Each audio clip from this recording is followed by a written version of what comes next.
अस्सलामु अलैकुम वरहमतुल्लाहि वबरकातुहू।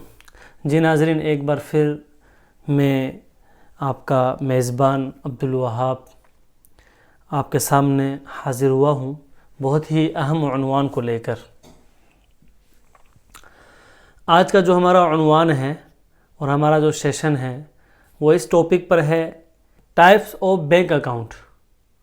मतलब बैंक अकाउंट कितनी किस्मों पर मुश्तमिल है और कौन सी सूरत अकाउंट्स के जायज़ है और कौन सी नाजायज़, किसका क्या तरीका होता है और किससे कैसे लेन देन किया जाता है ये, और उसके बाद बैंक से जो मिलने वाला इंटरेस्ट है, सूद, उसका क्या हुक्म है, उसे हम कहाँ ख़र्च कर सकते हैं और उसका मसरफ़ क्या है, क्या हम उसके ज़रिए मस्जिदों के टॉयलेट, मस्जिदों के अंदर किसी भी चीज़ के अंदर उसको ख़र्च कर सकते हैं या नहीं। सबसे पहले मैं आप हज़रात को बता दूं कि कुरान शरीफ में सूद के बारे में, इंटरेस्ट के बारे में खुले अल्फाज में हुर्मत का हुक्म है। सूद, इंटरेस्ट जो है वो हराम है।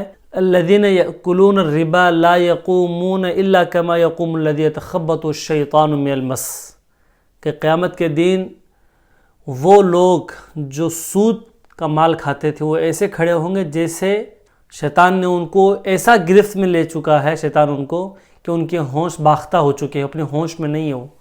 और बहुत सी आयत है, वह हल्लल्लाहुल बैअ व हर्रम रिबा, अल्लाह ताला ने बैग ख़रीदना और बेचना इसको हलाल करार दिया है और रिबा मतलब सूद, इंटरेस्ट को हराम करार दिया है। ये थी आज की हमारी बेसिक मालूमात, बुनियादी मालूमात बैंक से मिलने वाले इंटरेस्ट के बारे में, सूद के बारे में अल्लाह ताला का क्या हुक्म है और कुरान उसके बारे में क्या कह रहा है। अब हम चलते हैं, बढ़ते हैं, अपनी बात को आगे बढ़ाते हैं कि बैंक के जो अकाउंट्स होते हैं वो किस किस्म के होते हैं और कितने तरह के होते हैं। सबसे पहले हम समझें कि बैंक के जो अकाउंट्स होते हैं वो 3 टाइप के होते हैं।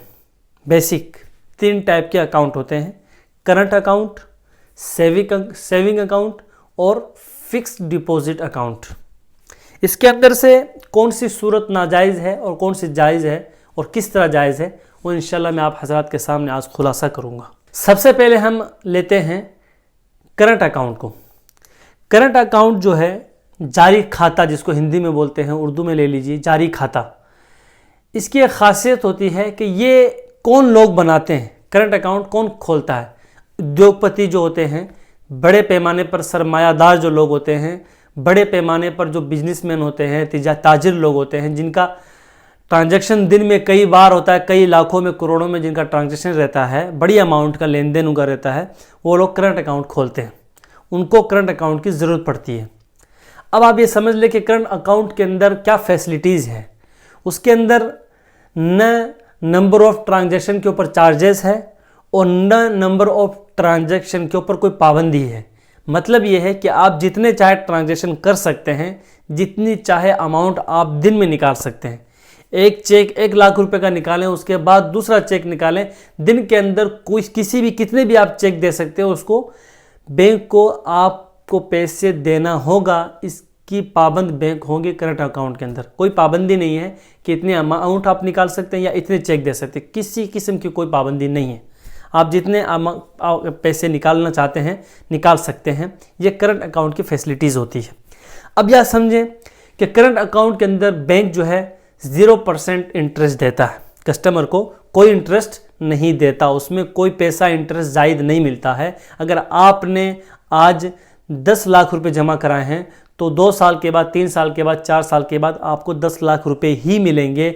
1 रुपया उसके ऊपर बढ़ा हुआ नहीं होगा। समझ में आ रही है? ये शक्ल जो है, जब तक समझ में आती है बात, तो अब आगे बढ़ते हैं। हाँ, जो फैसिलिटीज़ आपको बैंक दे रही है उसमें बैंक को क्या मिल रहा है। आपने पैसे जमा कराए और बैंक आपको जब चाहे पैसे दे रही है, तो उसमें बैंक आपके पैसे से तिजारत नहीं कर रहा है। मतलब जब आपको इंटरेस्ट बैंक नहीं दे रही है, जो सूद होता है, वो सरमाया एक्स्ट्रा जो पैसे होते हैं वो नहीं दे रही है, मतलब आपके पैसे से बैंक तिजारत नहीं कर रही है, तो बैंक को आपके पैसे से क्या फ़ायदा हुआ। तो इसलिए जो फैसिलिटीज़ आपको बैंक दे रही है, अगर बैंक उस पर आपसे चार्जेस काट रही है, चार्जेस ले रही है, तो ये अकाउंट खोलना जायज़ होगा, इस अकाउंट को आप खोल सकते हैं। लेकिन अगर बैंक इस पे कोई चार्जेस भी नहीं ले रही है और आपको कुछ पैसे दे भी नहीं रही है सूद के नाम पे, इंटरेस्ट के नाम पे, तो आपका ये अकाउंट खोलना जायज़ नहीं होगा, क्योंकि आपको जो चीज़ मिल रही है वो जो मिल रही है वो सूद के तौर पे मिल रही है। बैंक आपको बोल के नहीं दे रही है कि मैं आपको इंटरेस्ट दूंगी, ये पैसे इंटरेस्ट के हैं, लेकिन बैंक आपके पैसे से तिजारत कर रही है और इंटरेस्ट जो एक्स्ट्रा पैसे जो आपके हिस्से में आते हैं वो मिल रहे हैं, लेकिन आपको दे नहीं रही है, उसके बदले बैंक आपको वो फैसिलिटीज़ दे रही है। तो जो फैसिलिटीज़ आप यूज़ कर रहे हैं वो सूदी पैसे से हुई है। ये बोलकर करंट अकाउंट जायज़ नहीं होगा। हाँ, आपसे अगर चार्जेस ले रही है बैंक तो वो आपका अकाउंट जायज़ हो जाएगा। अब आगे बढ़ते हैं। सेविंग अकाउंट जो होता है वो भी करंट अकाउंट की तरह ही होता है। उसमें चेकबुक होगी, एटीएम होगा और उसके चार्जेस भी होंगे, लेकिन उसमें फ़र्क ये है, करंट अकाउंट और सेविंग अकाउंट में फ़र्क ये है कि इसमें आप जब चाहे पैसे नहीं निकाल सकते, जितने चाहे पैसे आप नहीं निकाल सकते। अलग अलग बैंकों में पैसों की निकालने की लिमिट होती है सेविंग अकाउंट में। किसी में 25,000 रुपये होते हैं, किसी में 40,000 रुपये होते हैं, किसी में 50,000 रुपये होते हैं। और अलग अलग कंट्रीज़ और अलग अलग बैंकों के इख्तिलाफ की वजह से, मतलब बैंक बदलते, अलग अलग बैंकों के अलग कानून है कि आप दिन में 2 ट्रांजेक्शन कर सकते हैं या 1 कर सकते हैं, ऐसा भी रहता है। हाँ, अगर 40,000 का ट्रांजेक्शन आप सेविंग अकाउंट में कर सकते हैं तो 25,000 रुपये का आपने ट्रांजेक्शन कर लिया एक, तो दूसरा ट्रांजेक्शन आपका सिर्फ 15,000 का होगा, उससे ज़्यादा का नहीं होगा। ये पाबंदियाँ रहती है। इसके बदले में आपको इंटरेस्ट के पैसे मिलते हैं। मसलन आपने आज 10 लाख रुपए जमा कराए तो 5 साल के बाद आपको 10 लाख नहीं मिलेंगे आपके अकाउंट में, ज़्यादा बढ़े हुए मिलेंगे। वो होते हैं इंटरेस्ट के पैसे, इंटरेस्ट सूद होता है। बैंक हमारे पैसे से तिजारत करता है, बिजनेस करते हैं और उसके अंदर हमारा जितना होता है कुछ परसेंट के अलग अलग बैंकों के कुछ अलग अलग परसेंटेज रहते हैं, उस हिसाब से हमें कस्टमर को, बैंक होल्डर को, अकाउंट होल्डर को मिलते हैं। ठीक है। फ़र्क क्या है करंट अकाउंट में और इसमें? सिर्फ पाबंदी है, जब चाहे आप पैसे नहीं निकाल सकते हो, जितने चाहे आप पैसे नहीं निकाल सकते। ये फ़र्क होता है सेविंग अकाउंट में।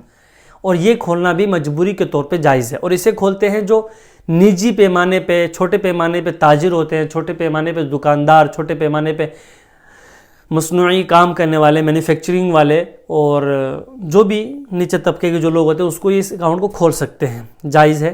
पहले ये सेविंग अकाउंट की जो शक्ल है ये नाजायज़ थी, लेकिन ज़रूरत के तकाज़े पर और गरीब तबका जो है, गरीब आदमी, वो अपने घरों पे पैसे नहीं रख सकता। क्यों? कि आजकल सरकार का भी मानना यह है कि जो पैसे घरों पर होंगे कैश में वो ब्लैक में है, जो अकाउंट में है वो वाइट पैसे हैं। इसलिए अगर करंट अकाउंट खोलने जाता है गरीब बेचारा तो उसके चार्जेस ज़्यादा होंगे, उस हिसाब से वो उसको परवड़ेगा नहीं, वो उसको बर्दाश्त उन चार्जेस को बर्दाश्त नहीं कर पाएगा। इसलिए सेविंग अकाउंट की इजाज़त दी है। ठीक है। अब हम आगे चलते हैं। हाँ, हमारा जो दूसरा स्टेप है, अब आप कहेंगे कि मुफ्ती साहब क्या बताने बैठ गए, कि ये कोई दीनी मालूमात तो है नहीं, लेकिन मैं आपको जो बताने जा रहा हूँ आगे इनके बाद, वो जानने के लिए ये जानना ज़रूरी है, इसलिए मैं आपको बुनियादी तौर पे ये बता रहा हूँ। तीसरे नंबर पे जो अकाउंट आता है फिक्स्ड डिपॉजिट अकाउंट, ये नाजायज़ है, इसका खोलना हराम है। इसको ओपन करवाने की, ये अकाउंट खुलवाने की बैंक के अंदर इजाज़त नहीं है। इसका मतलब ये है कि आपने अकाउंट आज खोला और आपने 5 लाख रुपए जमा कराए। ठीक है, उसके शराइत होते हैं, वो रूल रेगुलेशन होते हैं उनके, उस पर साइन करनी होती है। अब आपकी जो लिमिट होगी कि आप कब विड्रॉल करवाएंगे, वो बैंक की तरफ से कुछ ऑफ़र रहती है या अलग अलग अकाउंट होते हैं उनके ऑफर्स आती रहती है कि 10 साल के लिए मैंने पैसे जमा कराए मेरे अकाउंट में, फिक्स डिपॉजिट अकाउंट खुलवाया, उसमें 10 साल के लिए मैंने 10 लाख रुपए जमा कराए। अब बीच के अंदर न तो आप डिपॉजिट करा सकते हैं और न विड्रॉल करा सकते हैं। हाँ, 10 साल के बाद आपको 10 लाख के बजाय 14 लाख रुपए मिलेंगे, मतलब सूद के पैसे बढ़े हुए मिलेंगे। ये शक्ल जो है नाजायज़ है, हराम है।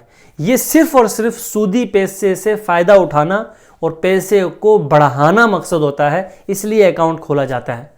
इसमें ये होता है कि आप दोबारा डिपॉजिट कराने जाते हैं तो अकाउंट वही रहेगा, लेकिन दोबारा पेपर साइन होगा, दोबारा एग्रीमेंट होंगे और वो ट्रांजैक्शन और वो जो डिपॉजिट है वो अलग तौर पर आपका सेपरेट तौर पर जमा कराया जाएगा। उसकी अलग मियाद होगी, उसकी अलग उम्र होगी, मतलब उसकी एक अलग एक लिमिट होगी, टाइम लिमिट होगी कि उसको 5 साल के बाद बीच में ना निकाल सकते ना डिपॉजिट करवा सकते हैं।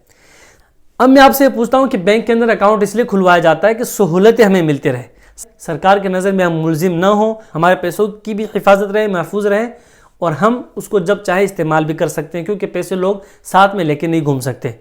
तो उसमें बंदा निकालता भी है, डालता भी, निकालता भी, डालता भी।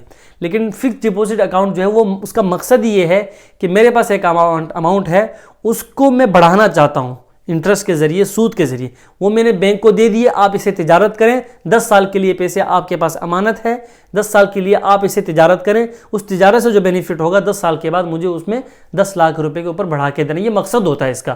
तो ये इस्लाम में जायज़ नहीं, हराम है। तो हमें समझ लेना चाहिए कि बैंक अकाउंट की 3 किस्में हैं, 3 टाइप के बैंक अकाउंट होते हैं। उसके अंदर पहली सूरत जायज़ है, दूसरी भी जायज़ है, तीसरी जो शक्ल है फिक्स डिपॉजिट अकाउंट, ये जायज़ नहीं है, ये हराम।